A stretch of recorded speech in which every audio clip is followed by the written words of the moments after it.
ರಾಜಕೀಯಕ್ಕೆ ಇನ್ನೂ ಹೋಗೋದವನಲ್ಲ. ಇನ್ನೂ ರಾಜಕೀಯದಲ್ಲಿ ಅಂಬೆಗಾಲು ಇಡ್ತಾ ಇರೋವಂಥದ್ದು. ಹಾಗಾಗಿ ನಾನು ರಾಜ್ಯ ಮಟ್ಟಕ್ಕೆ ಇನ್ನೂ ರಾಜ್ಯ ರಾಜಕಾರಣ ಮಾತಾಡೋಕ್ಕೆ ಹೋಗಲ್ಲ.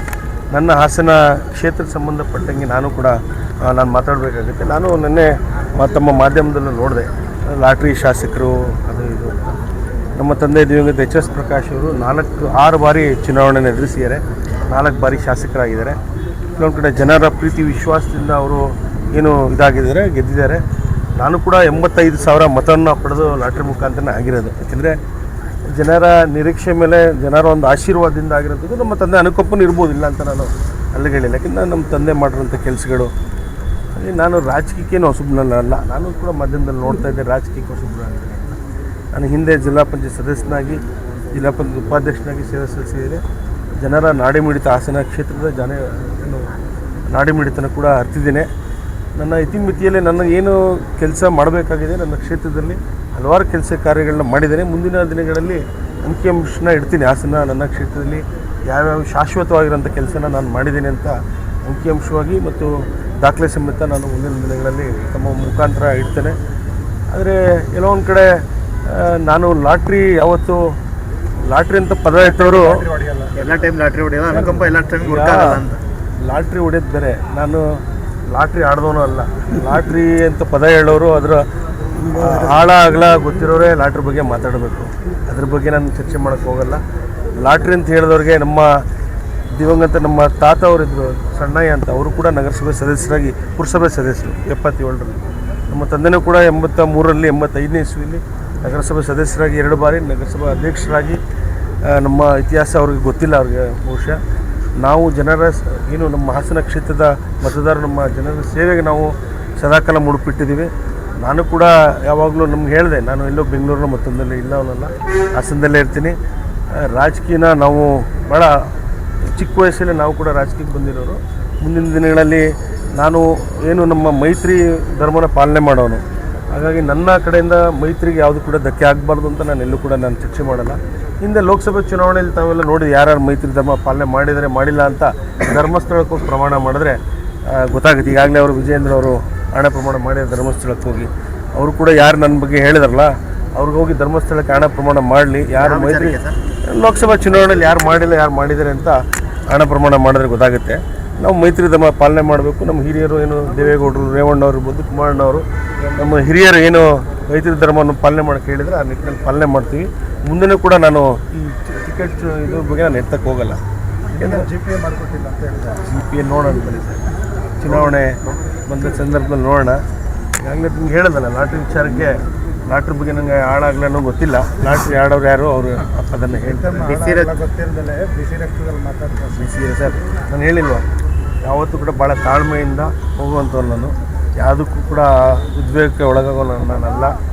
ಭಾಳ ತಾಳ್ಮೆ. ನಮ್ಮ ತಂದೆಯವರು ದಿವಂಗತ ಎಚ್.ಎಸ್. ಪ್ರಕಾಶ್ ಇರ್ಬೋದು, ಹಿರಿಯರಂಥ ದೇವೇಗೌಡರು ಸಾಹೇಬ್ರು ಇರ್ಬೋದು, ರೇವಣ್ಣ ಸಾಹೇಬರು, ಅವ್ರ ಗರಡಿಲಿ ನಾನು ಪಳಗಿರೋನು.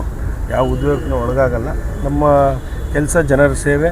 ನನ್ನ ಕ್ಷೇತ್ರದ ಇತಿಮಿತಿ ನನ್ನ ಒಂದು ಚೌಕಟ್ಟಿನಲ್ಲಿ ಏನು ಕೆಲಸ ಮಾಡಬೇಕು ಆ ಕೆಲಸನ ಮಾಡ್ತಾಯಿನಿ. ಇವತ್ತು ಕೂಡ ಶಾಶ್ವತ ಆಗಿರೋಂಥ ನನ್ನ ಒಂದು ಅವಧಿಯಲ್ಲಿ ಏನೇನು ಶಾಶ್ವತ ಕೆಲಸಗಳು, ಕಾಂಕ್ರೀಟ್ ರಸ್ತೆಗಳು ಏನೆಲ್ಲ ಆಗಿದೆ ಅಂತ ಮುಂದಿನ ದಿನಗಳಲ್ಲಿ ಅಂಕಿಅಂಶ ಇರ್ತೀನಿ.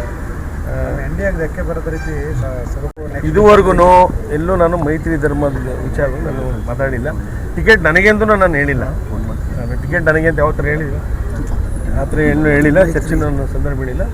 ಮೈತ್ರಿ ಏನು ಧರ್ಮ ಪಾಲನೆ ಮಾಡೋದು ನಾನು ಧರ್ಮ ಮಾಡ್ತಾಯಿನಿ.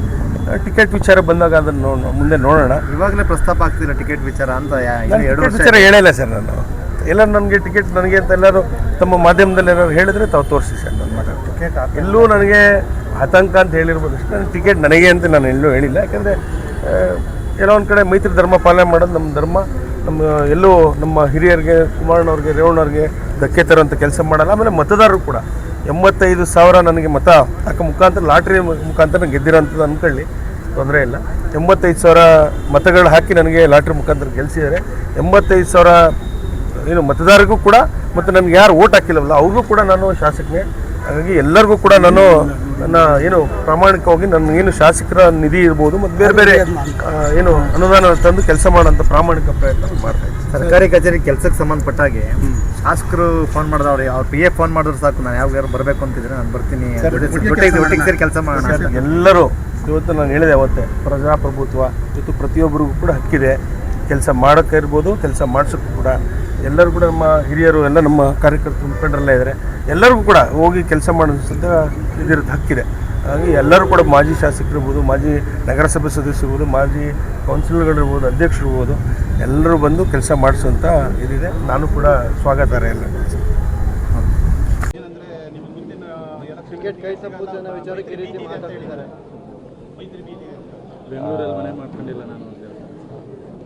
ಬಹುಶಃ ಈಗಿರೋ ಶಾಸಕರಾದಂಥ ರೇವಣ್ಣವರು, ಹೇಮಂಜು ಅವರು, ಬೇಲೂರು ಸುರೇಶ್ ಅಣ್ಣವರು ಅವ್ರ ಬಗ್ಗೆ ಮಾತಾಡಿರ್ಬೋದು. ಯಾಕಂದರೆ ನಾನು ಮಾಜಿ ಶಾಸಕ, ಅವ್ರ ಮನೆಗಳು ಬೆಂಗಳೂರಲ್ಲಿರೋವಂಥದ್ದು. ಅವ್ರ ನಾಯಕರುಗಳ ಬಗ್ಗೆ ಮಾತಾಡಿರ್ಬೋದು. ನನಗದ್ರ ಬಗ್ಗೆ ಮಾಹಿತಿ ಇಲ್ಲ. ನಾನು ಶಾಸಕನಾದ್ಮೇಲೆ ಬೆಂಗಳೂರಲ್ಲಿ ಮನೆ ಮಾಡಿದ್ರೆ ಯೋಚನೆ ಮಾಡಬೇಕು. ವೃತ್ತಿ ಇರುತ್ತೆ, ಸಂಸಾರ ಇರುತ್ತೆ, ನಮ್ಮ ಸಾಮಾಜಿಕ ಚಟುವಟಿಕೆ ಇರುತ್ತೆ. ಹಾಗಾಗಿ ಕ್ಷೇತ್ರದಲ್ಲಿ ನೀನು ಎಷ್ಟು ದಿನ ಇರ್ತೀಯ ಅನ್ನೋದು ಮುಖ್ಯ ಅಲ್ಲ, ಕ್ಷೇತ್ರದ ಜನರಿಗೆ ನೀನು ಎಷ್ಟು ಕೆಲಸ ಮಾಡ್ತೀಯ ಅನ್ನೋಂಥದ್ದು ಸಾರ್ವಜನಿಕದಲ್ಲಿ ಮುಖ್ಯವಾಗಿರೋವಂಥದ್ದು. ಅವ್ರು ಬಿಸಿ ರಕ್ತ ಪಾಪ ಮಾತಾಡಿದ್ದಾರೆ, ಅವ್ರಿಗೆ ಒಳ್ಳೆಯದಾಗಲಿ, ಜನರ ಪರವಾಗಿ ಕೆಲಸ ಮಾಡಲಿ ಅಂತ ಅಷ್ಟೇ ವಿನಂತಿ ಮಾಡಿರೋದು. ನಾನು ಅವ್ರ ಬಗ್ಗೆ ಟಿಕೆಟ್ ಈಗ ಮೈತ್ರಿಲಿ ನಾನು ಕೆಲಸ ಮಾಡಿ ಅಂತ ಯಾಕೆ ವಿನಂತಿ ಮಾಡ್ತಿದ್ದೀನಿ ಅಂತೇಳಿ ಹೇಳಿದ್ರು. ಅವ್ರಿಗೆ NDA ಅಲಯನ್ಸ್ ಅಂತಿದೆ, ಅವ್ರೇನಾದ್ರು ಕೆಲಸ ಮಾಡಿದ್ರೆ ಜನರ ಆಕ್ರೋಶಕ್ಕೆ ಸಮಸ್ಯೆ ಆದರೆ ನಾಳೆ ನಾನು ಕ್ಯಾಂಡಿಡೇಟ್ ಆಗ್ತೀನಿ. ಆವಾಗ ಅವರ ಏನು ಒಂದು ನೆಗೆಟಿವಿಟಿ ಇದೆ, ಅವರ ಅಸಮರ್ಪಕತೆ ನನ್ನ ಮೇಲೆ ಇಂಪ್ಯಾಕ್ಟ್ ಆಗಬಾರ್ದು ಅನ್ನೋ ಕಾರಣಕ್ಕೆ ನಾನು ಅವ್ರಿಗೆ ಮನವಿ ಮಾಡ್ತಿರೋದು. ಅವ್ರು ಕೆಲಸ ಮಾಡಿ ಅವರನ್ನು ವಾಪಸ್ ನೀವು ನಿಲ್ಲಿ ಅಂತ ಹೇಳಲಿಕ್ಕಲ್ಲ, ಅವ್ರಿಗೆ ಅರ್ಥ ಆಗಿಲ್ಲ ಬಹುಶಃ. ಈಗ NDA ಅಭ್ಯರ್ಥಿ ಆಗಿರೋದ್ರಿಂದ ನಾಳೆ ನನ್ನ ಪರ ಬಂದು ಅವ್ರು ಓಟ್ ಕೇಳಬೇಕು.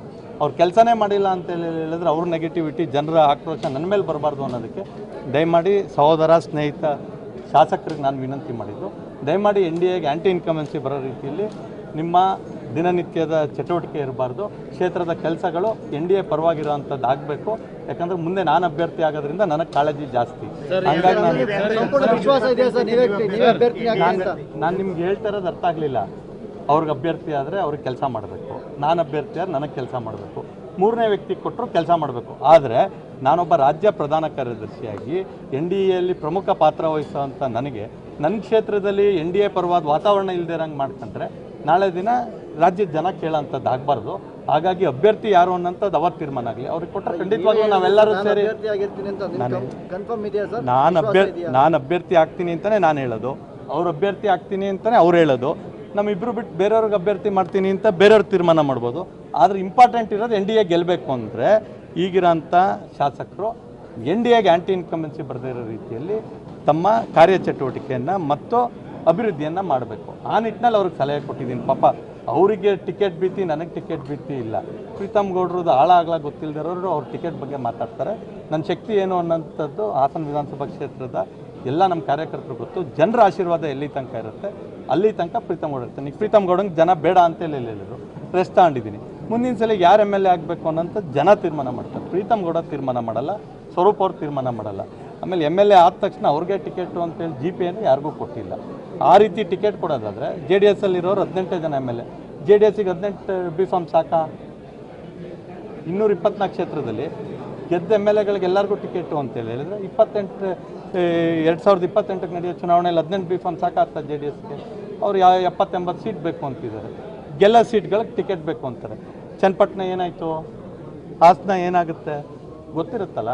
ಹಂಗಾಗಿ ಸ್ವರೂಪ್ ಅವರು ಹೊಸದಾಗಿ ರಾಜಕಾರಣಕ್ಕೆ ಬಂದರೆ ಅವ್ರ ತಂದೆ ಭಾಳ ಹಿರಿಯರಿದ್ದರು, 4 ಸಲ ಗೆದ್ದಿದ್ರು. ಅದರ ಅನುಕಂಪ, ಅವತ್ತಿನ ರಾಜಕೀಯ ಪರಿಸ್ಥಿತಿಯಲ್ಲಿ ಗೆದ್ದಿದ್ದಾರೆ. ಪ್ರತಿದಿನ ಲಾಟ್ರಿ ಟಿಕೆಟ್ ಹೊಡೆಯೋದಿಲ್ಲ, ಕೆಲಸ ಮಾಡಬೇಕು. ಲಾಟ್ರಿ ಟಿಕೆಟಲ್ಲಿ ಏನೇನು ಅನುಕೂಲ ಆಗಿರುತ್ತೆ ಅದು ಲಾಟ್ರಿ ಟಿಕೆಟ್ ಒಂದೇ ಸಲ ಅನುಕೂಲ ಆಗುತ್ತೆ. ಶ್ರಮ, ಪರಿಶ್ರಮ ಮತ್ತು ಬದ್ಧತೆಯಿಂದ ನಾನು ಕೆಲಸ ಮಾಡಬೇಕು, ಅವರು ಕೆಲಸ ಮಾಡಬೇಕು. NDA ಗೆಲ್ಲಬೇಕು. ಯಾರನ್ನಾರು ಅಭ್ಯರ್ಥಿ ಮಾಡಲಿ, ಸ್ವರೂಪ್ ಅವ್ರನ್ನ ಮಾಡಿದ್ರೆ ನಮ್ಮೆಲ್ಲ ಕಾರ್ಯಕರ್ತರು ಸೇರಿ ಮಾಡಬೇಕು. NDA ಪ್ರೀತಮ್ ಗೌಡ ಆದರೆ ಅವ್ರು ಬಂದು ಮಾಡಬೇಕು. ಮೂರನೇವರಾದರೆ ನಾವಿಬ್ಬರು ಸೇರಿ ಅಭ್ಯರ್ಥಿನ ಗೆಲ್ಸ್ಕೊಬರ್ಬೇಕು. ಹಂಗಾಗಿ ಅವ್ರಿಗೆ ಯಾವುದು GPA ಕೊಟ್ಟಿಲ್ಲ. ಅವ್ರಿಗಿರೋಂಥದ್ದು ಈಗ NDAಲಿರೋದ್ರಿಂದ ದಯಮಾಡಿ ಕ್ಷೇತ್ರದ ಮತದಾರರಿಗೆ ಹತ್ತಿರವಾಗಿರಿ. ನಮ್ಮ NDAಗೆ ಆ್ಯಂಟಿ ಇನ್ಕಮೆನ್ಸಿ ಬರೆದಿರೋ ರೀತಿಯಲ್ಲಿ, ನೆಗೆಟಿವ್ ಬರೆದಿರೋ ರೀತಿಯಲ್ಲಿ ಅಭಿವೃದ್ಧಿ ಕೆಲಸ ಮಾಡಿ ಜನಸಾಮಾನ್ಯರ ಸಮಸ್ಯೆ ಸ್ಪಂದಿಸಿ ಅಂತೇಳಿ ಹೇಳಿ ನನ್ನ ಸಹೋದರನಿಗೆ ವಿನಂತಿ ಮಾಡ್ತೀನಿ. ಅವ್ರ ಟಿಕೆಟ್ ಬಗ್ಗೆ ಎಲ್ಲ ಮಾತಾಡೋಷ್ಟು ತಲೆನೇ ಕೆಡ್ಸ್ಕೊಳ್ಳೋದು ಬೇಡ. ಯಾರಿಗೆ ಟಿಕೆಟ್ ಕೊಡ್ತಾರೆ ಸರ್ವೆ ಮುಖಾಂತರ ಆಗುತ್ತೆ. ಯಾರಿಗೆ ಟಿಕೆಟ್ ಕೊಟ್ಟರು ಒಟ್ಟಾಗಿ ಮಾಡೋಣ, ನಾನು ಅವರು ಒಟ್ಟಿಗೆ ಮಾಡೋಣ, ಸಹೋದರಿದಲ್ಲ. ಇನ್ನೊಂದು ಆರೋಪ ಮಾಡಿದೆ ಏನಂದ್ರೆ, ನೀವು ಒಂದು ಮಾತಾಡಿದ್ರಿ ಸರ್ಕಾರಿ ಕಚೇರಿ ರಾಜಕೀಯ ಕೆಲಸ ನಾನೇ ಚೇರಾಗಿ ಕೊಡ್ತಕ್ಕಂಥ ಸ್ವಾಗತ ಅಂತ ಹೇಳಿದ್ರು. ಅವರು ಬರಲಿ ಜೊತೆಗೆ ನಾವು ಮಾಡೋಣ ಕೆಲಸ ಅಂತ ಹೇಳ್ತಾರೆ. ಅವ್ರು ಸ್ವಾಗತ ಕೋರಿರೋದು ಇಬ್ಬರು ಒಟ್ಟಾಗಿ NDAನ ಬಲಪಡಿಸೋಂಥ ಕೆಲಸ ಮಾಡ್ತೀವಿ. ಜನಸಾಮಾನ್ಯರ ಸಮಸ್ಯೆಗೆ ಪರಿಹಾರ ಮಾಡ್ತೀವಿ. ಅವ್ರು ಡೇ ಟು ಟೈಮು ಹೇಳಿ ಕಳ್ಸೋರು ಅವ್ರ PA ಕೇಳಿ ನಾನು ಹೋಗಿ ಬರ್ತೀನಿ. ಯಾಕಂದ್ರೆ ಅವ್ರು ಶಾಸಕರಿದ್ದಾರೆ, ನನಗೆ ಅಧಿಕಾರ ಇಲ್ಲ. ಅವ್ರು ಯಾವತ್ತು ತಿಳಿಸ್ತಾರೋ ಅವ್ರು PA ತಿಳಿಸಿದ್ರೆ ಆಯಿತು. ಅವ್ರು PA ನನಗೆ ಕರೆ ಮಾಡಿದ್ರು ನಾನು ಹೋಗಿ ಅವ್ರ ಜೊತೆ NDA ಬಲಪಡಿಸೋಂಥ ಕೆಲಸ ಮಾಡೋಣ, ಒಟ್ಟಾಗಿ ಕೆಲಸ ಮಾಡೋಣ. ಆಮೇಲೆ ಜನಾಭಿಪ್ರಾಯ ಏನು ಹೇಳುತ್ತೆ ಅವ್ರಿಗೆ ಟಿಕೆಟ್ ಕೊಡ್ತಾರೆ. ಪ್ರೀತಮ್ ಗೌಡಂಗೆ ಟಿಕೆಟು ಅಂತ ಒಂದು ಕ್ಷಣಕ್ಕೂ ಹೇಳ್ತಿಲ್ಲ ನಾನು. ಈ ಜನಾಭಿಪ್ರಾಯ ಏನಿದೆ ಅವ್ರ ಪರವಾಗಿ ನಾನಿಲ್ಲ.